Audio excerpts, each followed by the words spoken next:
పూర్తి వివరాలకు చదవండి రేపటి అక్షర శిల్పం దినపత్రికలో.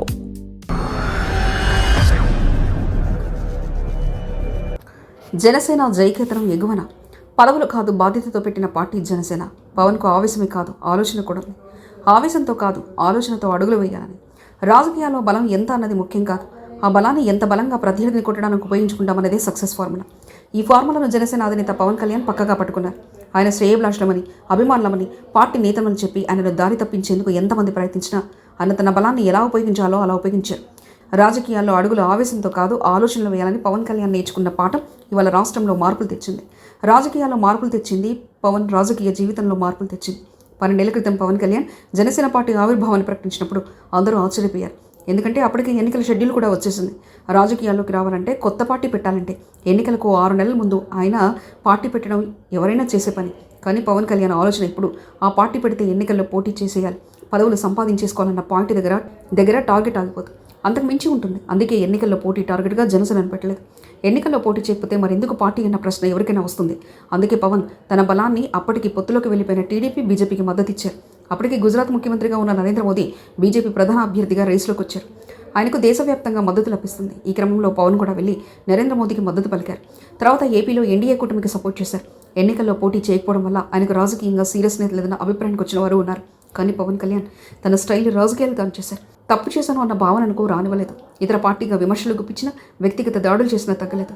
పవన్ కళ్యాణ్కు పార్టీ నడపడం ఎప్పుడు పూలపాన్పు కాలేదు. నిజం చెప్పాలంటే ఆయన సినిమాలో సంపాదించింది రాజకీయం చేశారు. సొంత నిధుల్ని పార్టీ కోసం ఖర్చు పెట్టారు. 2014-18 మధ్య ఎన్డీఏ కూటమికి సపోర్ట్గా ఉన్నప్పటికీ ఆ తర్వాత ఆయన కూడా సొంత రాజకీయం చేసుకున్నారు. తన బలం ఏమిటో తెలుసుకోవాలనుకున్నారు. అందుకే ఒంటరి పోటీ చేశారు.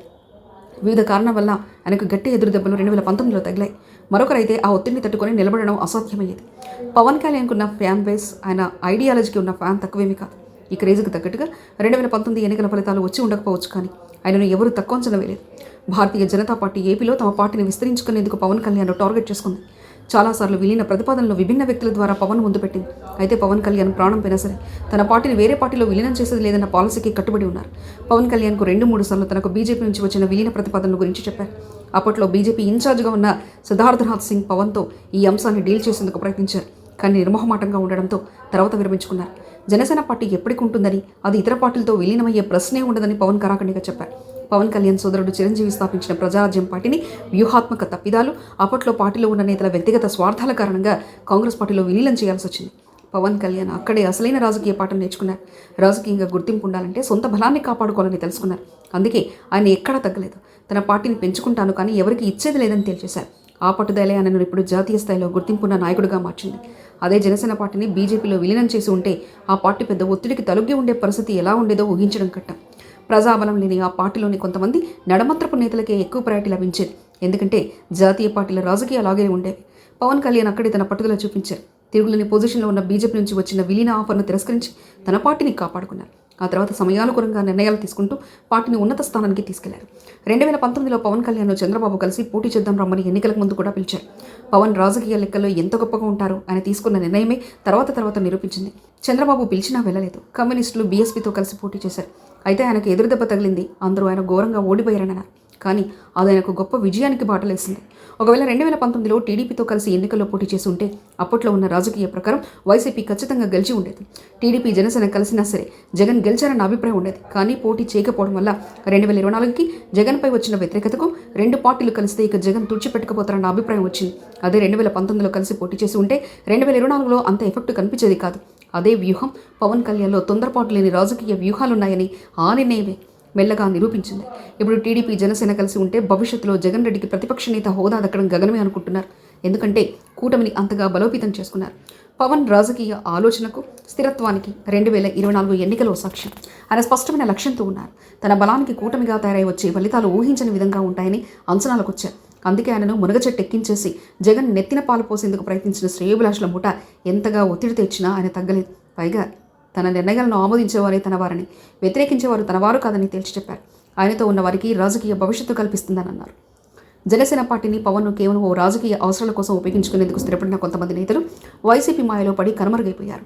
పోతిన మహేష్తో పాటు మరికొంతమంది నేతలు వైసీపీ లాలుచి రాజకీయాలతో జనసేనను ఇబ్బంది పెట్టాలని చూశారు. కానీ వారే కనిపించకుండా పోయారు. పవన్ కళ్యాణ్కి ఇప్పుడు పరిణితి చెందిన రాజకీయ నాయకుడు. ఎక్కడ ఆవేశపడాలో, ఎక్కడ సమయవంతో వ్యవహరించాలో ఆయనకు బాగా తెలుసు. అందుకే కూటమి మరో 15 నెలల పాటు అధికారంలో ఉంటుందని చెప్తున్నారు. ఒక రకమైన వైసీపీ ప్రభావానికి లోనయ్యే పార్టీ క్యాడర్ ఎప్పుడూ ఉంటారు. కానీ వాస్తవంలో ఆలోచించి రాజకీయ వ్యూహాలకు తగ్గట్టు నిర్ణయాలు తీసుకుంటూ అమలు చేసుకోవడంలో అత్యంత కీలకం. పవన్ కూటమి విషయంలో అలాగే ఉన్నారు. తన వల్లే గెలిచామని కూటమిలో ఏ పార్టీ అనుకోకూడదు. కలిసికట్టుగా ఉండడం వల్ల గెలిచామని అనుకోవాలి. అలాంటి వాతావరణాన్ని పవన్ కళ్యాణ్ ఏర్పాటు చేసుకున్నారని అనుకోవచ్చు. పార్టీ పెట్టిన తర్వాత నిర్వహిస్తున్న ప్లీనర్లో ఇది అత్యంత ఉత్సాహంతో జరుగుతున్న ప్లీనరీ. పోటీ చేసిన ప్రతి చోట గెలిచిన అద్భుత రికార్డును సాధించిన పార్టీగా ఇప్పుడు జనసేన ట్రెండింగ్లో ఉన్న పార్టీ. ఈ విజయం సాధించడానికి జన సైనికులకు శ్రమ ఉంది. అందుకే జయకేతనం సభకు వచ్చే వారందరికీ పవన్ కళ్యాణ్ కడుపు నిండా భోజనం పెట్టి పంపించాలని నిర్ణయించారు.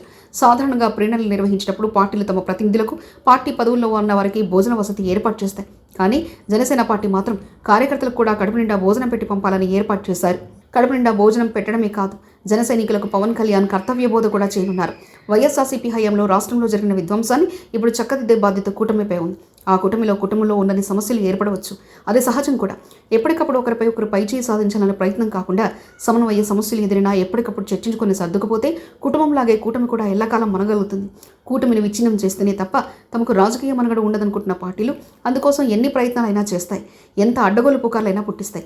అలాంటి వాటికి కూటమి నేతలు ప్రభావితం కాకూడదు. ముఖ్యంగా జనసేనాని ఈ అంశంపై క్యాడర్కు దిశానిర్దేశం చేసే అవకాశం ఉంది. ఎవరు పార్టీ గీత దాటి వద్దని, అధికారంలో ఉన్నామన్న అహంకారాన్ని చూపవద్దని, బాధ్యతగా ఉండాలని దిశానిర్దేశం చేసే అవకాశం ఉంది. అదే సమయంలో గీత దాటే వారికి పార్టీకి ఎంత బద్దులైనా చెడ్డ పేరు తెచ్చే వారిని ఉపేక్షించే అవకాశం లేదని కూడా ఇప్పటికే చేతుల ద్వారా పవన్ సందేశం పంపించారు. ఇప్పుడు పవన్ తన పార్టీ ద్వారా జయకేతనం ఎగురవేశారు. ఈ జయకేతనం సుదీర్ఘకాలం ఉండేలా చూసుకునేలా ఆయన ఈ ప్లీనరీ ద్వారా దిశానిర్దేశం చేసుకున్నాడనడంలో సందేహం లేదు. 25 ఏళ్ల భవిష్యత్తు కోసం రాజకీయాలకు వచ్చాయనే పవన్ జనసేన భవిష్యత్తును ఎంత ఉజ్వలంగా ఉంచితే ప్రజల భవిష్యత్తును అంత బాగా మార్చడానికి అవకాశం ఉంటుంది. ఆ దిశగా పవన్ తన జనసైన్యాన్ని రెడీ చేస్తానడంలో సందేహమే లేదు. మరిన్ని కథనాల కోసం సబ్స్క్రైబ్ చేసుకోండి మీ అక్షర శిల్పం. పూర్తి వివరాలకు చదవండి రేపటి అక్షర శిల్పం దినపత్రికలో.